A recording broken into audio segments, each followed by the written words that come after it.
A un año de Ni Una Menos, mañana hay otra movilización, una marcha para concientizar. La estadística, la misma. Cada 30 horas en nuestro país, una mujer es asesinada. Ángeles soñaba con ser psiquiatra y soñaba con ser cantante. Wanda soñaba llegar a los 30 años y ver crecer a sus hijos.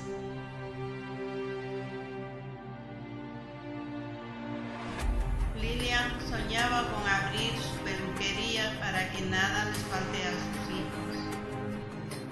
El sueño de Jessica era ser mamá. El sueño de Liliana era ser profesora de inglés y ser mamá. El sueño de Dana era ser cantante. El sueño de Adriana era darle todo lo mejor a sus hijas y verlas felices. El sueño de Sole era ser diseñadora gráfica y ayudar a los chicos, festejarles los cumpleaños y hacerlos felices.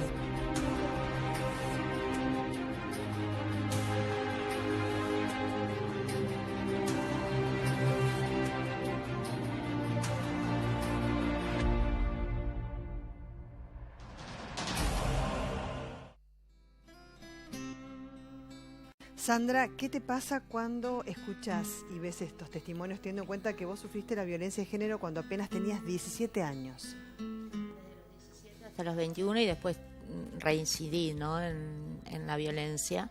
Es como una sola voz en todas las mujeres, inclusive en los hombres violentados. Y porque a todas nos pasa lo mismo, ¿viste? El patrón es el mismo siempre. Siempre empieza con los celos, siempre empieza con la manipulación a full desde el primer día. Y hay que saber manejar ese semáforo que tenemos en el fondo. ¿Pensaste que te podía matar?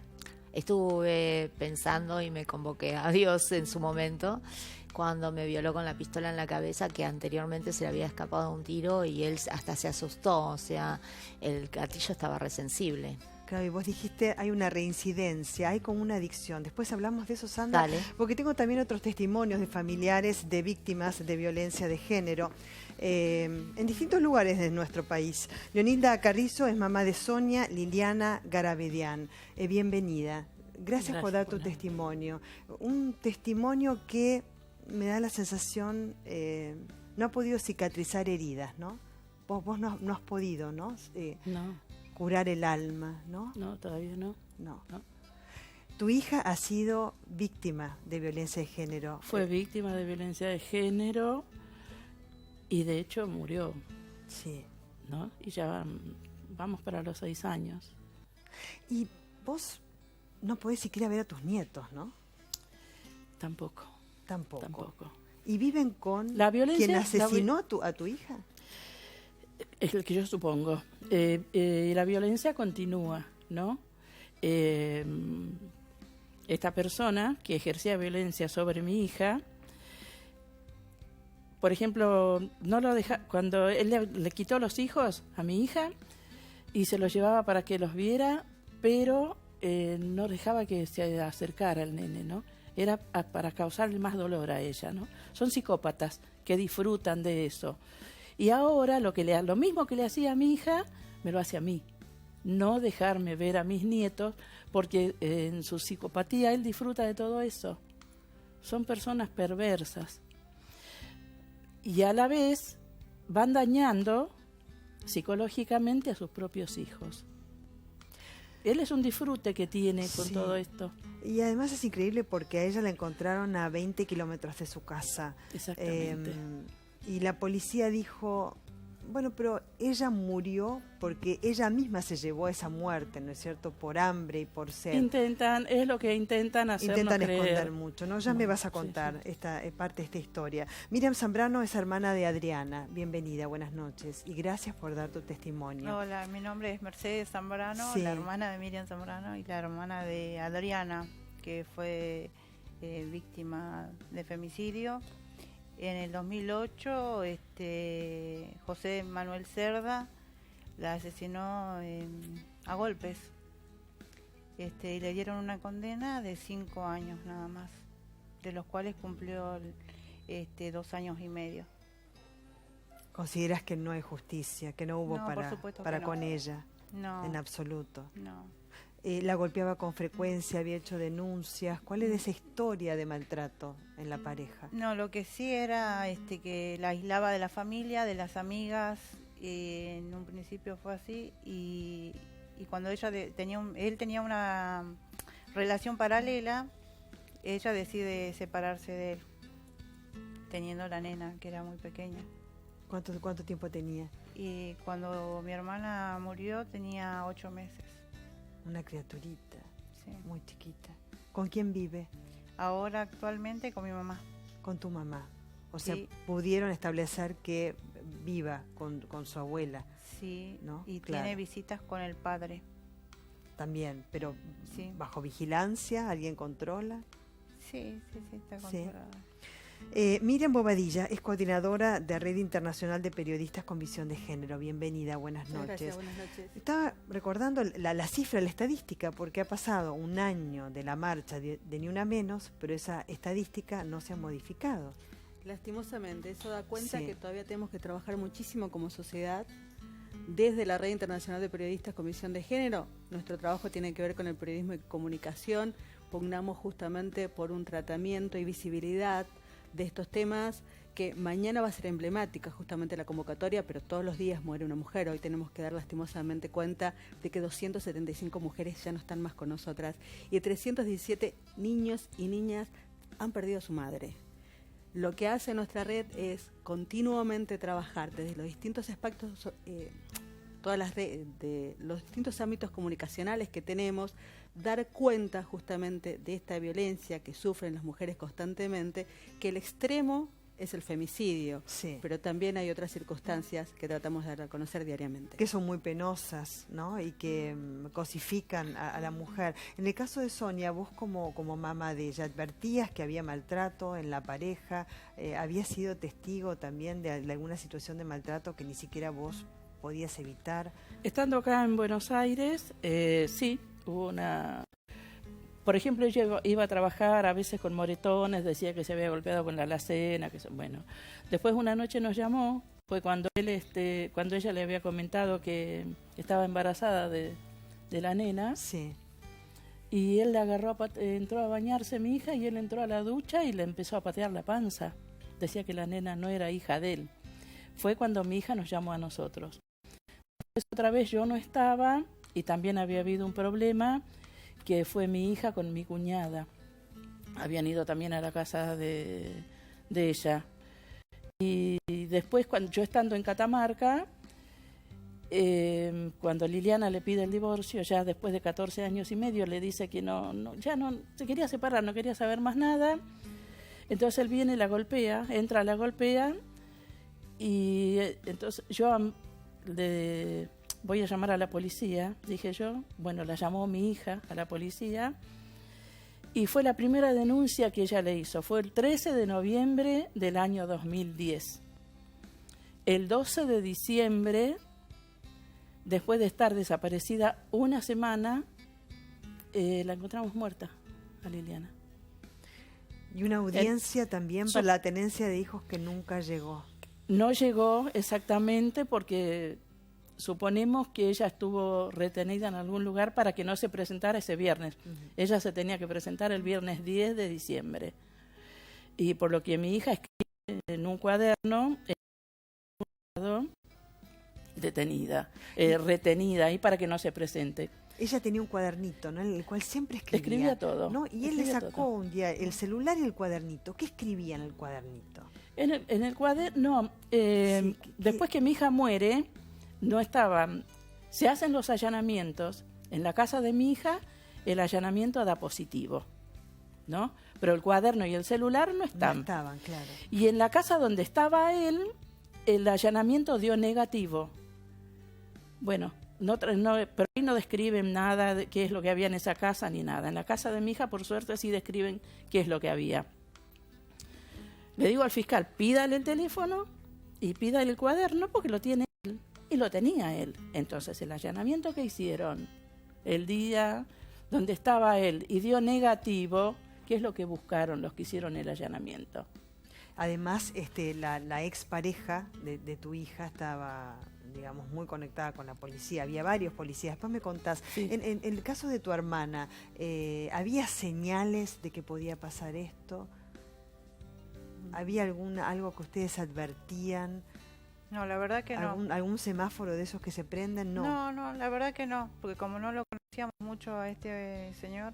Esto es porque los tenía aislados. Sí, sí, no teníamos ninguna señal. Y para el entorno de ellos, los amigos, un buen hombre, un buen padre, ¿Cómo engañan típico estos de un tipos, psicópata. ¿Cómo engañan? Engañan mucho, pues son muy carismáticos, son muy seductores. Sí, eso es lo que sí, pasa, sí. ¿no?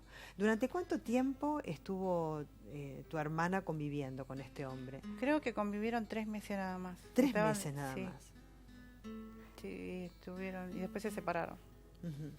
Y ustedes llegaron a una condena para con este hombre, porque en el caso de la expareja de Sonia, ¿no? ¿Estuvo detenido alguna vez? Más allá de los Ni allanamientos. siquiera le tomaron un testimonio, jamás. Nada. No. Y bueno, pero él tiene la connivencia policial y no sabemos si judicial. Claro, porque Yo la lo tengo- hermana, policía, ¿no es cierto? El cuñado de la hermana el también padre policía. es policía. Sí. Una de las hermanas era policía, que fue exonerada hace un año atrás. Después, el cuñado de la otra hermana, donde estaban los niños, él con los niños, era el jefe de la departamental de Catamarca en ese momento. Entonces a mi hija esa noche que va a buscar a los chicos a la casa de la cuñada, la hacen detener. Y claro, la metieron presa por averiguación de antecedentes y medios de vida, cuando la están sacando de la casa de la cuñada, donde está el marido, donde están sus hijos, donde están todos. Qué raro, Es ¿no? una detención ilegal, totalmente Claro, ilegal. muy raro. Es- Como todo armado. Estaba hablando de señales, ¿no es cierto? De semáforos. ¿Cuáles son por lo general esas señales? Que muchas veces pasan inadvertidas, ¿no? Y hay mujeres que pueden captarlas e irse de esa situación y otras que no, que quedan enredadas. Porque es fácil quedar enredada. Acá no se escapa nadie en el sentido, no hay si tiene menos educación, más plata o menos plata, ¿no es cierto? Absolutamente. El Es así. patriarcado y el machismo atraviesa toda la sociedad, los distintos estratos sociales. Es cultural, está arraigado. El varón considera que somos de su propiedad y por tanto nos toma, nos posee y nos quita toda la libertad. También, como las chicas estaban destacando, hay una particularidad en torno al círculo de la violencia que también se conoce justamente ante estos casos. Tenemos este varón que golpea a la mujer, la castiga, que puede ser físicamente, psicológicamente, económicamente, después se arrepiente, le jura que jamás en su vida lo va a volver a hacer, se vuelve a reencontrar con ella y aquí comienza ese círculo. Es importante justamente destacar y no juzgar a esas mujeres porque es muy difícil salir de esa situación. De ninguna manera hay que juzgar. Es muy difícil salir de esa situación. Por eso es importante las redes de amistades que se establezcan y por eso también como periodistas y comunicadores y de nuestra red trabajamos justamente para priorizar siempre y cuidar a esa víctima. Claro, porque, por ejemplo, en el caso de tu hermana, ustedes durante 3 meses estuvieron absolutamente aislados de ella, o sea, no ni hablar por teléfono, quizás que no sé, muy poco, no se veían. ¿Qué decía ella? ¿Qué les decía? Ella decía que estaba todo bien, sí, pero nosotros, viste, cuando se desaparecía o no llamaba, ya nos preocupábamos. Claro. Y no nos dábamos cuenta de lo que estaba pasando. Y una vez condenado este hombre, ¿su circuito de amigos y conocidos y familiares siguieron diciendo que era una buena persona? No sé, nosotros nunca hablamos con el círculo de él. ¿Pudieron, aunque sea, mirarlo a la cara a este hombre que fue condenado? Sí. En una audiencia que tuvimos con él, él se me rió en la cara. Tenía la cara durez de reírse. ¿Ya cumplió la condena? Cumplió la condena. ¿Está libre? Está libre. ¿Qué van a hacer ustedes? Ahora estamos con el tema de la tenencia de la nena, que tenemos la provisoria, pero estamos en busca de la definitiva. La marcha se hace mañana, ¿no? Se hace mañana. A un año, que fue multitudinaria, por cierto. Van familias, mujeres, varones, hombres, todo, por de supuesto. distintas edades, familias. Pues estamos hablando de los distintos hombres lugares. violentos en cuanto a la violencia de género, pero hay hombres que se ponen también sobre sus hombros esta bandera, ¿no? Porque son hombres de bien, ¿no? Sí. Y también educan a sus hijos varones y a Sí. sus hijas, y bueno, y los alejan de estos peligros, ¿no? Con educación, con información. Totalmente. ¿Qué va a pasar mañana? Consideramos que va a ser multitudinaria también. Hay una particularidad, hay una convocatoria a las 5 de la tarde en el Congreso, luego la movilización a partir de las 6 hacia Plaza de Mayo. A diferencia del año pasado, se abrieron para distintas organizaciones y movimientos. Va a ser multitudinaria. La diferencia, por ejemplo, a nivel mediático, digamos, no tiene la misma cobertura, pero sí se abrió el espectro para las redes sociales. Y eso es muy interesante, el tuitazo que hubo en la página, la fanpage, que es Ni Una Menos, donde muchísima gente de nuestro país, porque recordemos, el fuerte va a ser la Ciudad Autónoma de Buenos Aires, pero en todas las provincias del país, las ciudades más importantes también van a decir basta el femicidio, basta esto. Y vos destacabas muy bien el tema de esos varones comprometidos.